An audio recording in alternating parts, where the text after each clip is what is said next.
Welcome everyone, welcome back to back benches academy. अब यहाँ पे हम डिस्कस करेंगे हमारी एक्यूट किडनी इंजरी और उसमें हमारा इंट्रिंसिक वाला पार्ट।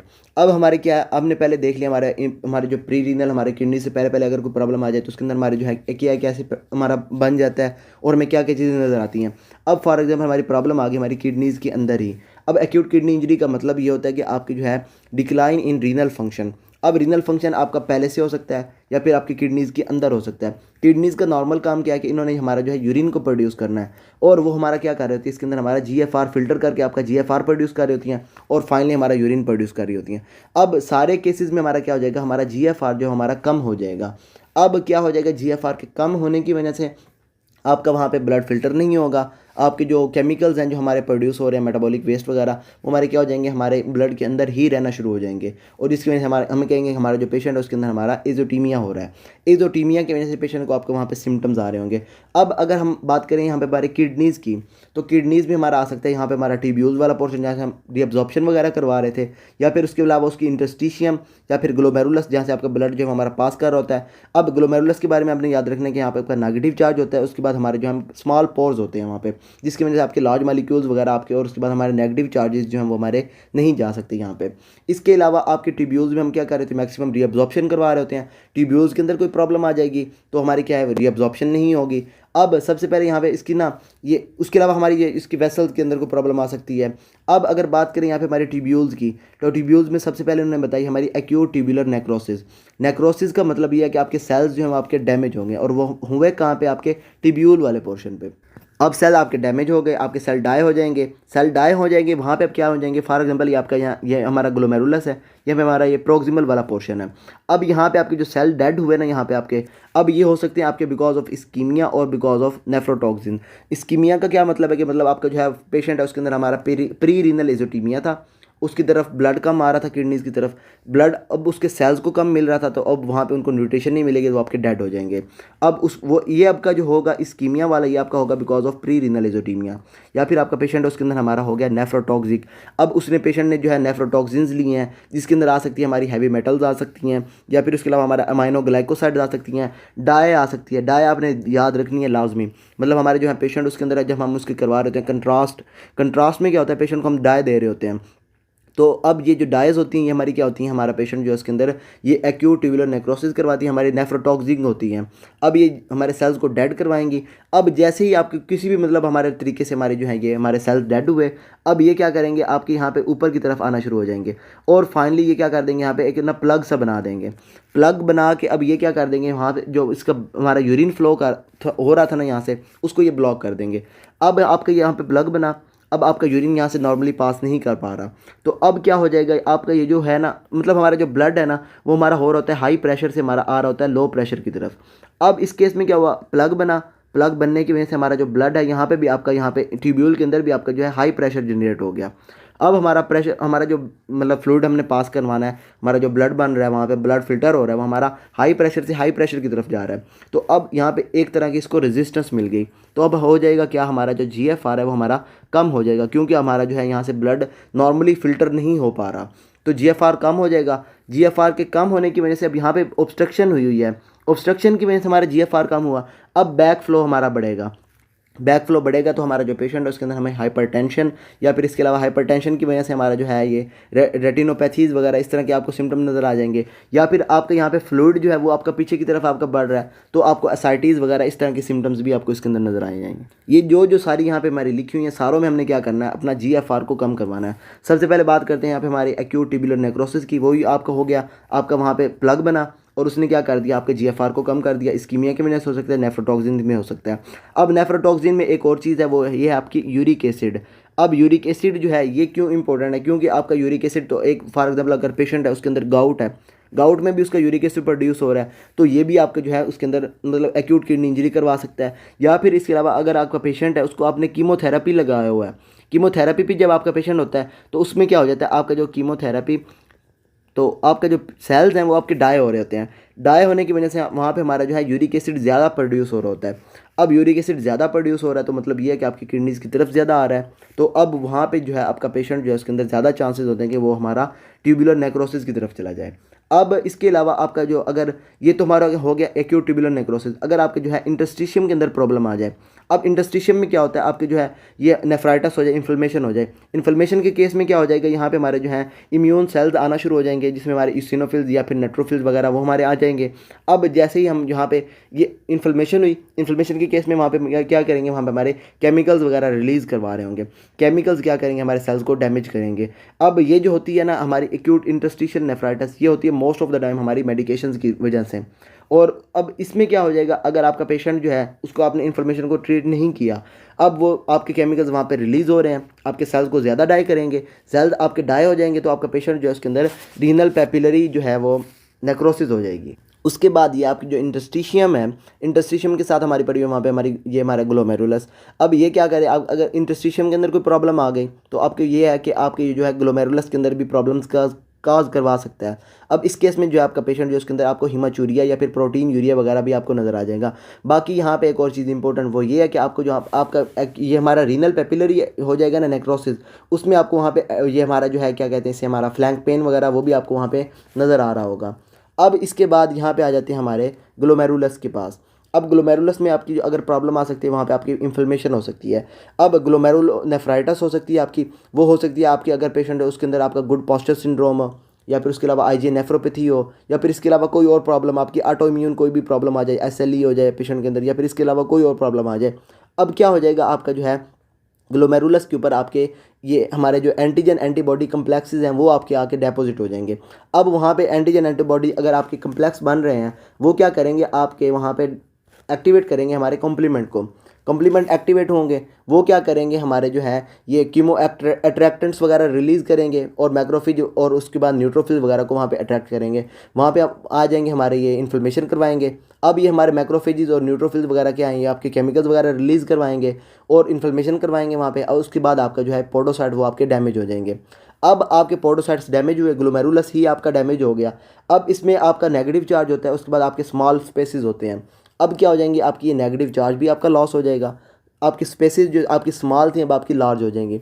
अब आपके पहले तो इसने काम किया हुआ था, आपके नेगेटिव चार्जेस को नहीं आने दे रहा था, उसके बाद आपके स्मॉल मतलब मालिक्यूल्स को आने दे रहा था, लार्ज मालिक्यूल्स को नहीं आने दे रहा था। अब आपका स्मॉल जो आपका गैप था वो आपका लॉस हो गया, लार्ज गैप बन गया। अब आपके लार्ज मालिक्यूल्स जो हैं वो भी आपको यूरिन के अंदर आना शुरू हो जाएंगे। अब उसमें आपका इंपॉर्टेंट है आपका ब्लड, आपका मतलब हीमोग्लोबिन, आपकी जो है आपका आरबीसीज वगैरह जो हैं वो आपके ब्लड के अंदर आना शुरू हो जाएंगे। हम कहेंगे पेशेंट को हिमाचूरिया हो गया। या फिर इसके अलावा आपके लार्ज प्रोटीन्स हमारे एल्ब्यूमिन वगैरह वो हमारे ब्लड के अंदर आना शुरू हो जाएंगे। हम कहेंगे पेशेंट को प्रोटीन यूरिया हो गया। और नेफ्राइटिस ने आपका क्या किया, हमारे सेल्स को डैमेज किया, आपके उसके बाद गैप्स को लॉस करवाया, नेगेटिव चार्ज आपका लॉस हुआ। अब क्या हो जाएगा, हमारे प्रोटीन वगैरह वहाँ पे आ जाएंगे। अब फ्लूइड आपका लीक हो रहा है, वहाँ पे फ्लूइड के लीक होने की वजह से आपका यहाँ पे आपका जो है प्रेशर है वो आपका कम हो जाएगा, डिक्रीज प्रेशर हो जाएगा। अब ये नॉर्मली आपका जो प्रेशर था ये आपका ड्राइव करवा रहा था हमारे जीएफआर को। अब इसके केस में आपका जो प्रेशर है आपका फ्लूइड के लीक होने की वजह से आपका वो प्रेशर डिफरेंस आपका कम हो गया, प्रेशर डिफरेंस कम हो जाएगा, आपका जीएफआर कम हो जाएगा। जीएफआर कम हो जाएगा, आपकी फिल्ट्रेशन कम हो जाएगी, फिल्ट्रेशन कम हो जाएगी, आपकी एजोटीमिया डेवलप हो जाएगा पेशेंट के अंदर। उसके बाद उसको ओलिगोयूरिया वगैरह उसके अंदर नज़र आ जाएगा। अब इसके बाद यहाँ पे आपका जो है इसके अंदर बैक फ्लो बढ़ जाएगा। बैक फ्लो के बढ़ने की वजह से आपका वही बात हो गई, आपका जो पेशेंट उसके अंदर आपको फ्लूइड अगर आपका ज़्यादा हो रहा है वहाँ पे, तो उसके अंदर वहाँ पे ये एडिमा आ जाएगा, या फिर उसके अलावा उसको हाइपरटेंशन आ जाएगी, और हाइपरटेंशन की वजह से वहाँ पे उसको जो है वो ये हाइपरटेंसिव रेटिनोपैथी वगैरह आपको नज़र आ जाएगी। उसके बाद आ गई हमारी वेसल्स के अंदर ही कोई प्रॉब्लम आ जाए तो उसकी वजह से आपका क्या हो जाएगी, वहाँ पे आपका जो है फॉर एग्जांपल आपका जो पेशेंट है उसके अंदर हाइपरटेंशन है, मैलिग्नेंट हाइपरटेंशन है। अब इस केस में क्या हो जाएगा, आपकी हाइपरटेंशन जो है आपकी वो किडनीज़ को डैमेज कर रही होगी, सेल्स आपके डैमेज हो रहे होंगे। इसमें क्या होता है, आपको जो है वो फ्ली बिटन किडनी वगैरह जो है वो आपको नज़र आ रही होती है इसमें। अब क्या होगा, आपकी ये सेल्स को डैमेज करेगी, आपका पेशेंट चला जाएगा इंट्रिंसिक रीनल फेलियर की तरफ। या फिर इसके अलावा यहाँ पे आपका पेशेंट उसके अंदर थ्रोम्बोसाइटोपेनिक परपुरा पेशेंट के अंदर थ्रोम्बोटिक थ्रोम्बोसाइटोपेनिक परपुरा, या फिर उसके अंदर जो है हमारा हिमोलिटिक यूरिमिक सिंड्रोम है पेशेंट के अंदर। ये भी क्या करेंगे, आपके जीएफआर को वही कम कर देंगे, वही बड़ी बात हो गई।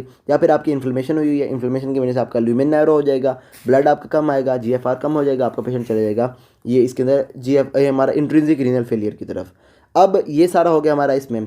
अब इसके अलावा हमारी जो कॉजेज़ आ सकती हैं हमारी, फॉर एग्जांपल हमारे जो है ये पेशेंट है उसके अंदर उसको पाइलोनेफ्राइटिस हो गई।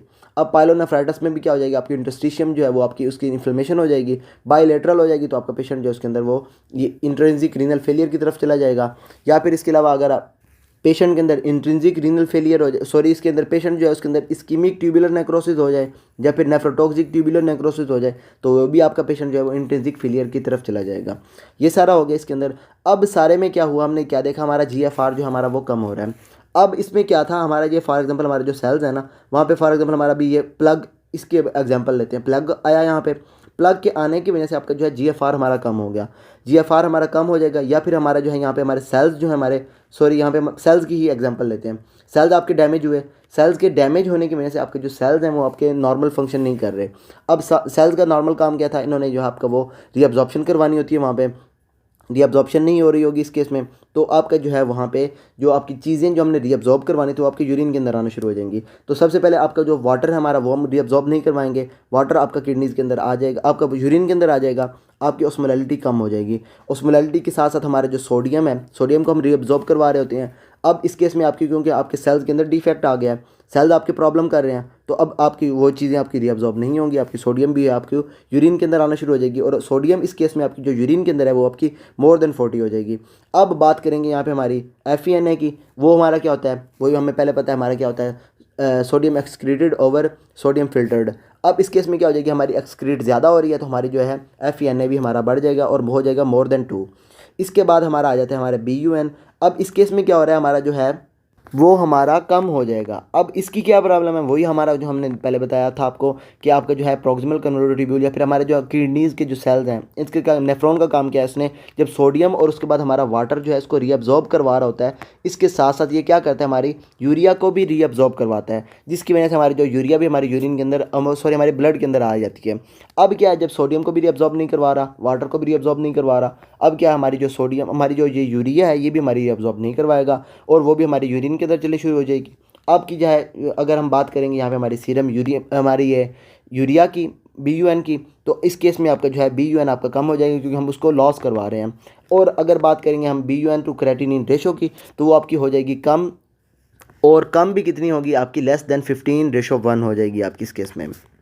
रिस्क फैक्टर की अगर बात की जाए तो अगर पेशेंट है आपके उसके अंदर उसको ये है ऑटो इम्यून कोई डिजीज़ है, मतलब आपके जो वो डायरेक्टली जाके ग्लोमेरुलस को अटैक कर रहा है, तो उस केस में आपका जो पेशेंट है उसके अंदर आपको एक्यूट किडनी इंजरी होने के चांसेस ज़्यादा हैं। या फिर उसके अलावा आपका जो पेशेंट है उसके अंदर हाइपरटेंशन है, वो आपकी जो हाइपरटेंशन उसके अंदर काज करवा सकती है। या फिर आपका जो पेशेंट है उसके अंदर हेपेटाइटिस वगैरह, तो या फिर डायबिटीज़ वगैरह, तो वो भी आपके जो पेशेंट को इंट्रिंसिक रीनल फेलियर की तरफ लेके जा सकते हैं।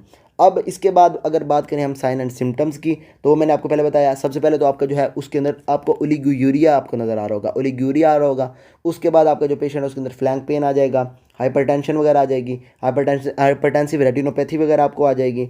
उसके बाद